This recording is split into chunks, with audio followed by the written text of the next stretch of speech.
Ancient Greek art depicts Medusa. Her visage, whether hideous or feminine, appears in almost all media. Most understand Medusa as an apotropaic emblem meant to ward against the bad, like the contemporary evil eye. She's a scary menace designed to dissuade others, an awful picture to repel evil. Her significance in Greek mythology and art is complicated, with various iterations and connotations. Medusa has serpent hair and can transform everyone she looks at into stone. Homer, Hesiod, and Pindar present a wide-ranging and diversified image of the mythological beast. Medusa was mortal, whereas Stheno and Uriel were immortal, according to Hesiod's Theogony. Her meeting with Perseus is the best-known myth. The dishonorable monarch sought Medusa's head. The gods gave Perseus divine instruments. While the Gorgons slept, the hero struck, utilizing Athena's shield to see Medusa's reflection and dodge her petrifying stare while beheading her with an adamantine blade. Such violence caused Medusa's offspring, Pegasus and Chrysaor, to spring from her neck. Perseus fled the immortal sisters using Hermes' flying boots and Hades' invisibility helmet. Perseus had to store Medusa's severed head in a basis, a sturdy bag. On his adventures, he used the head to turn his opponents to stone and rescue Princess Andromeda from a sea monster. Pindar's 12th Pythian ode chronicles Stheno and Uriel's search for their sister's murderer. Athena invented the flute to imitate their agonized screams. As the goddess played the flute, her face swelled and grew unsightly, so she threw it away. She emulated the Gorgons' wails but also their wide, awful faces. The 1st century BC is when the snake-haired Medusa became popular. Ovid says Poseidon seduced Medusa at Athena's temple. Such transgression enraged the goddess, who turned Medusa's hair into snakes. To the ancient Greeks, these fables were semi-historical. Homer and Hesiod's myths were part of a vanished heroic past when men and women mingled with heroes, gods, and the supernatural. This time was replete with heroes and monsters in poetry, prose, and art. Thus, ancient viewers saw Medusa as part of their history and present. Perseus vanquishing and controlling her might be a chapter in the Greeks' metaphorical and historical narrative. As in mythology, ancient art depicts Medusa in numerous ways.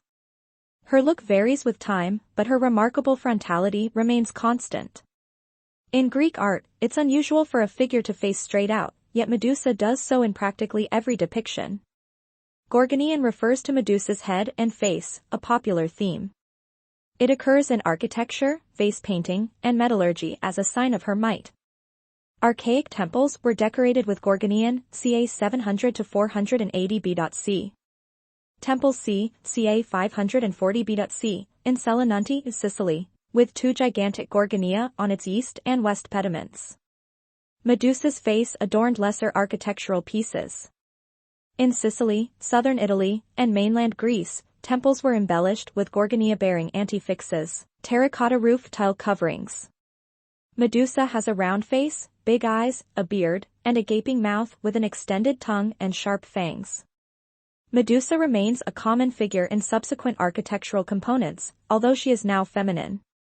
Her wild hair and belligerent attitude are still identifiable in classical and Hellenistic instances. Decorative Gorgonian was occasionally added to Greek vases, cups, and clay artifacts. It was sometimes painted on the bottom of a drinking vessel to surprise the drinker.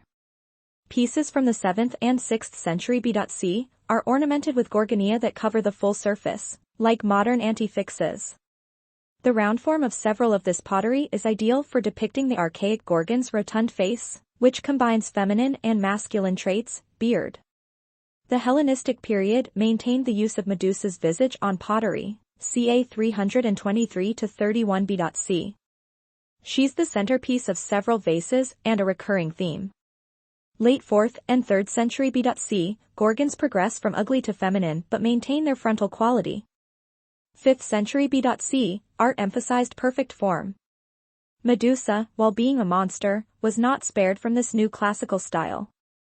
Medusa appears in architecture, ceramics, and metallurgy. Her head decorates bronze vessel handles.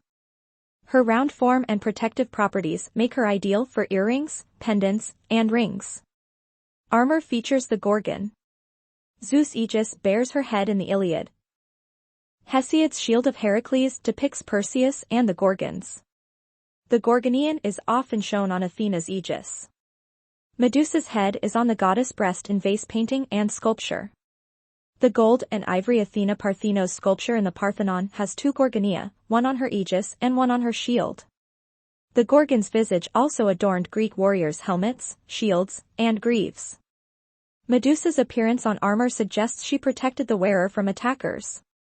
Medusa is often seen in scenes depicting Perseus' travels. In several stories, the hero leaves with Medusa's head while her body lays nearby, often with Pegasus and Chrysaor nearby. In the early 6th century BC, Temple of Artemis on Corfu is a massive example of this genre. However, it omits Perseus and the execution. Other scenes show the kill. Perseus looks aside as he cuts Medusa's throat to escape her petrifying stare. Temple C at Selinunte displays such a scenario with Athena guiding the hero. In later images, around 500 BC, Medusa is sleeping while the hero attacks. In sleep, the danger of Medusa's power is cancelled. Her wings hint she's a magical creature, yet she's presented as a happily sleeping human. After Perseus beheads Medusa, Stheno and Uriel pursue him. An amphora from Eleusis portrays the two sprinting after the hero as their decapitated sister lies behind them. In ceramics, architecture, and relief art, Gorgons are commonly shown running or kneel-off.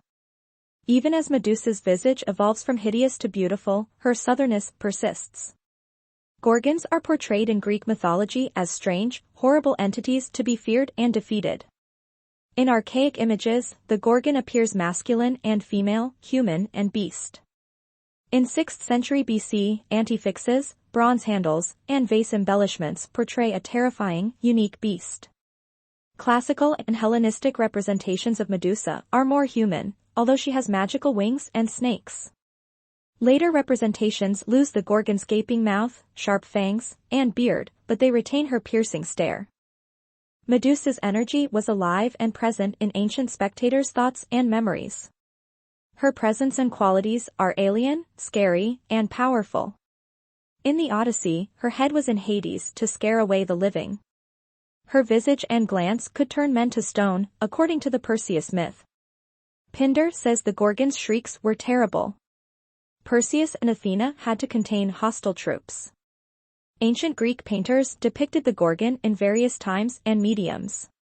Medusa is a terrifying and mysterious other with a palpable energy that prompted artists to replicate her appearance and narrative throughout ancient Greece, Rome, and beyond.